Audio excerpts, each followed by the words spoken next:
Lembaran kertas biru Rp50.000 di dompet kalian hari ini sedang mengalami krisis identitas paling tragis. Uang yang dulu menjadi simbol kekuatan belanja harian rakyat kecil dan kelas menengah kini runtuh, berubah menjadi sekadar kertas transaksi bernilai eceran yang habis dalam hitungan detik di meja kasir. Tanpa sadar, sistem ekonomi sedang menggerogoti daya beli masyarakat secara halus, tanpa pengumuman resmi, di saat kita terus-menerus dituduh boros oleh narasi luar. Nilai real rupiah tergerus hebat oleh lonjakan harga bahan pokok dan biaya hidup yang kian tak masuk akal. Ada 5 bukti inflasi dan daya beli rakyat yang semakin hancur mengkhawatirkan, di mana uang Rp50.000 kini berasa receh. Mari kita bahas. Bukti pertama yang paling menyengat mata terjadi ketika kalian membawa satu lembar Rp50.000 ke warung atau minimarket hari ini. Perhatikan baik-baik apa yang sebenarnya bisa dibawa pulang dengan pecahan uang tersebut.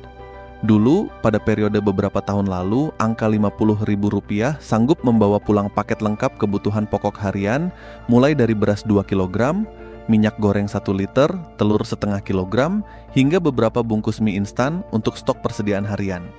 Sekarang, realita ekonomi berkata lain karena uang Rp50.000 tersebut langsung ludes tak tersisa hanya untuk menebus 2 item dasar seperti minyak goreng kemasan botol dan 1/4 kilogram telur ayam, tanpa ada lagi sisa kembalian untuk sekadar membeli sebotol air mineral atau es teh manis di pinggir jalan.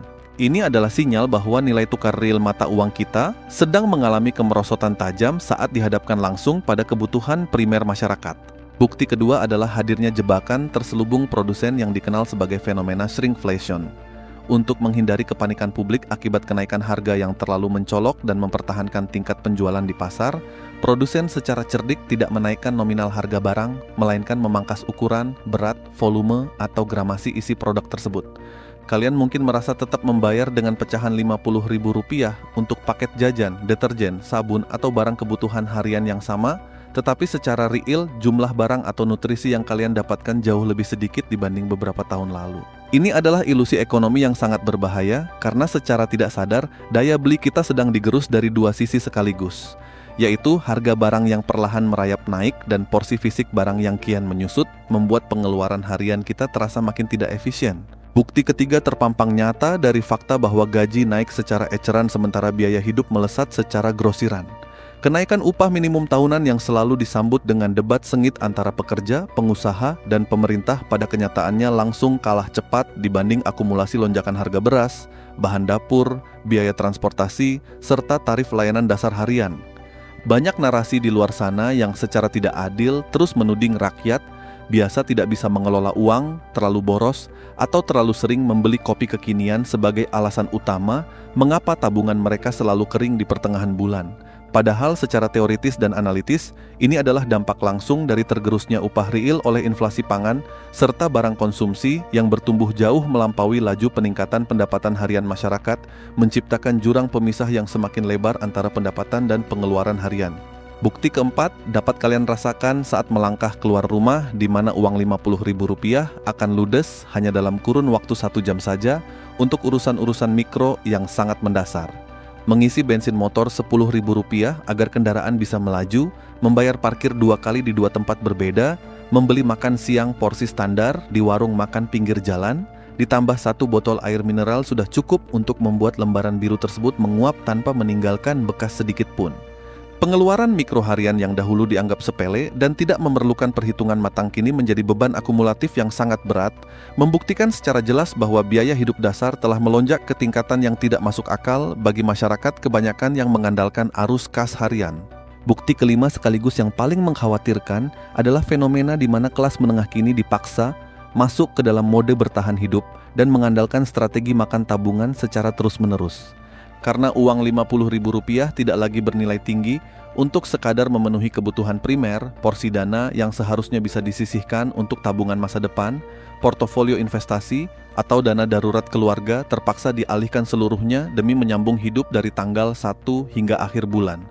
Ini adalah gambaran nyata dari fenomena terhimpitnya kelas menengah atau middle class squeeze yang kian hari kian memprihatinkan, di mana kelompok masyarakat yang seharusnya menjadi penggerak utama roda perekonomian justru terjebak dalam lingkaran ketidakpastian finansial akibat penurunan daya beli yang masif.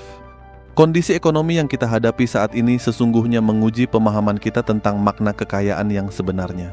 Angka nominal yang tertera pada lembaran uang kertas seringkali menipu penglihatan kita, membuat kita merasa masih memiliki jumlah uang yang sama, padahal nilai tukarnya terhadap barang dan jasa telah merosot drastis. Ketika inflasi merayap naik dan harga kebutuhan pokok melonjak, simpanan uang tunai yang kita kumpulkan dengan kerja keras secara perlahan kehilangan daya pukulnya di pasar.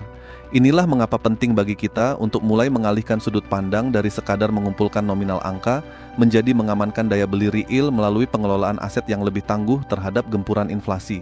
Sistem ekonomi modern memang dirancang dengan dinamika yang kompleks, di mana arus barang, kebijakan moneter, dan rantai pasok global saling memengaruhi satu sama lain dan berdampak langsung pada dompet masyarakat kecil. Namun, meratapi kondisi atau terus-menerus menyalahkan keadaan tidak akan memperkuat benteng pertahanan finansial kita. Kita dituntut untuk menjadi lebih adaptif, lebih jeli melihat peluang, serta lebih bijak dalam menentukan prioritas pengeluaran. Mengenali perbedaan antara kebutuhan mendasar dan keinginan yang dipicu oleh tekanan sosial adalah langkah awal yang sangat krusial untuk menjaga kelangsungan arus kas keluarga di tengah ketidakpastian harga barang. Di sisi lain, penting juga bagi kita untuk mengeksplorasi potensi pendapatan tambahan yang tidak hanya mengandalkan satu sumber penghasilan tunggal. Peningkatan nilai keterampilan diri, pemanfaatan teknologi digital, serta pemahaman atas instrumen investasi yang tepat menjadi modal utama agar kita tidak terus-menerus menjadi korban dari penurunan daya beli mata uang. Ketika kita memiliki pemahaman mendalam tentang cara kerja inflasi dan bagaimana sistem ekonomi beroperasi, kita tidak lagi dengan mudah terpengaruh oleh ilusi nominal dan bisa mengambil keputusan keuangan yang jauh lebih rasional serta terukur. Saya tidak sedang mengajak kalian untuk bersikap pesimis atau meratapi keadaan tanpa arah, melainkan mengajak kita semua untuk membuka mata lebar-lebar dan melihat realitas ekonomi secara rasional serta objektif. Menyalahkan diri sendiri atas kondisi finansial yang tertekan di tengah sistem yang memang sedang tidak berpihak pada daya beli rakyat hanya akan menguras energi mental kalian tanpa memberikan solusi nyata.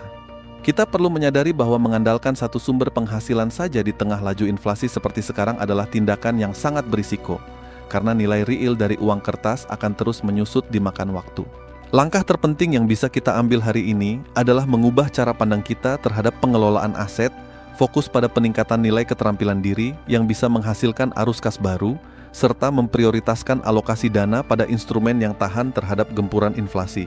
Pertumbuhan ekonomi yang sejati bagi seorang individu bukanlah diukur dari seberapa banyak lembaran uang yang ada di dalam dompetnya, melainkan seberapa besar daya beli real yang mampu ditukarkan oleh uang tersebut untuk memenuhi kebutuhan serta mengamankan masa depan keluarga.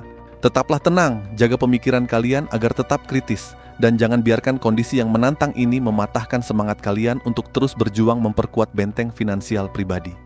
Jika wawasan dalam narasi ini memberikan sudut pandang baru yang bermanfaat bagi kalian, mari saling mendukung dengan menyukai video ini, membagikannya kepada orang-orang terdekat agar makin banyak yang paham realitas ekonomi saat ini. Dan jangan lupa untuk berlangganan saluran ini agar kita bisa terus belajar dan berdiskusi bersama di konten-konten edukatif berikutnya.